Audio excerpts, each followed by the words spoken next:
Hello, how are we doing? Okay, back with another video for you today, and it is all about the lunge. Now, lunges are a great lower body exercise. They incorporate core, stability, strength, and you can move in all different directions. We've talked about this before. Your hips are similar to your shoulders, ball and socket joint, so it moves in all different directions. So that's how we train it, as opposed to just working in isolation like the hinge.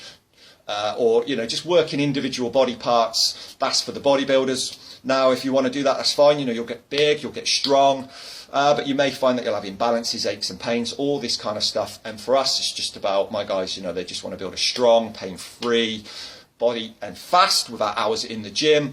And it's all about health and longevity. Functional movement, we're designed to move backwards and forwards, side to side, rotate. So that is how we train, which makes it our work smarter system. You're going to be a lot looser, a lot more agile, a lot more athletic. It's got a bigger crossover to everyday activities, sports, all that kind of stuff. So it all comes down to what it is you want and why. But let's have a look at this lunge. So the majority of people will do forward lunges or reverse lunges. And again, like we talked about, it moves in all different directions. So when you're lunging, if you think of it as like a clock face, yeah, I did say clock. So I mean 12 o'clock, 2 o'clock, and so on. You can work in all different directions. It's great because obviously our body is designed to move that way. But today we're just going to look at the lateral lunge. So again, if you're coming at this from a sedentary point of view and you just want to get lunging, why not start with the lateral lunge? Because as I'm into this lateral lunge, we call this like the bow and arrow. One is bent, one is straight.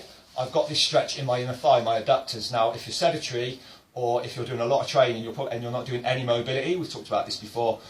Mobility is amazing, it's key. We work on it. It's a big part of our balance for building that strong, pain-free body.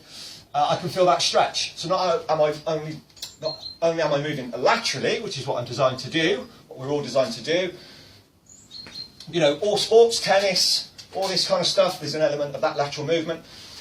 But so as I step out, not only am I hitting my waistline, I'm working my legs, the strength, stability, if you incorporate weights as well, but we're just looking at body weight now. Always a great place to start, body weight.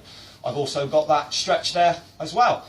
So today's tip of not only just forward and back, thinking multi-plane, multi-movement, different directions.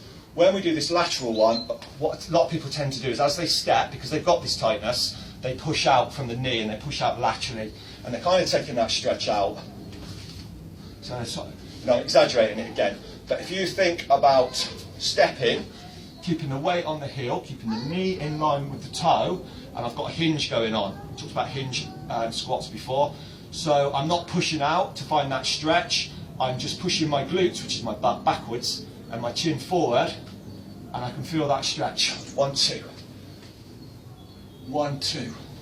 So from this angle, what I mean about that hinge, as I step out, the weight is on my, you can see it, well, you can't really see my feet, but on my left heel, my chin is forward, I'm pushing my glutes back, I'm not rounding. That's why I'm keeping my chin up and hinging. You round, you're going to get, lower back issues. Keep the chin up and just step in. So I'm moving laterally, I've got the stretch, it's in line, I'm not pushing out. So give that a go.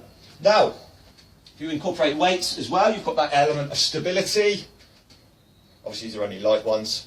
1, 2, 1, 2. And like we talked about, multi-plane. I can go in rotation, headbutt the wall there. Again, we're about health and longevity, don't be headbutting the wall. Rotation. So they're not only adductors, a little bit more hips. So it's great moving on all these different planes of motion. And what I'm also looking to do is I'm not looking to drop these weights too low. I'm keeping them in line so I can keep my chin up. If you look, if you start dropping them below your knees, it'll probably encourage you to round your shoulders. So just keep them in line with the knees. 1, 2. 1, 2. Obviously, the higher you go with your weights, the more stability, more strength. 1, 2. 1, 2. And of course, you can hold dumbbells, do it with a barbell. We tend to work front as opposed to back because it acts as a counterbalance. You could even add a press, makes it a little bit more functional now. Now you're building muscle, burning fat, total body. You're working that in different planes of motion. burning fat, building muscle fast. Back down to the stability styles. When they're a little bit low, I've got that element of stability. 1, 2. Well, don't get me wrong, even if they're racked, you're still working your stability. But it's just different variations. So when we talk about functional, building muscle, burning fat fast, I've got my lunge. I could do a curl, press, reverse curl, lunge, curl, press, and so on and so forth. You know, you do a few rounds of those, you know, you're going to feel a lot looser, a lot stronger, you're going to burn fat fast. So it's just something to consider. So until the next time, yeah, don't forget to let me know how you get on in the comments with this one. And until the next time, I'll catch you later.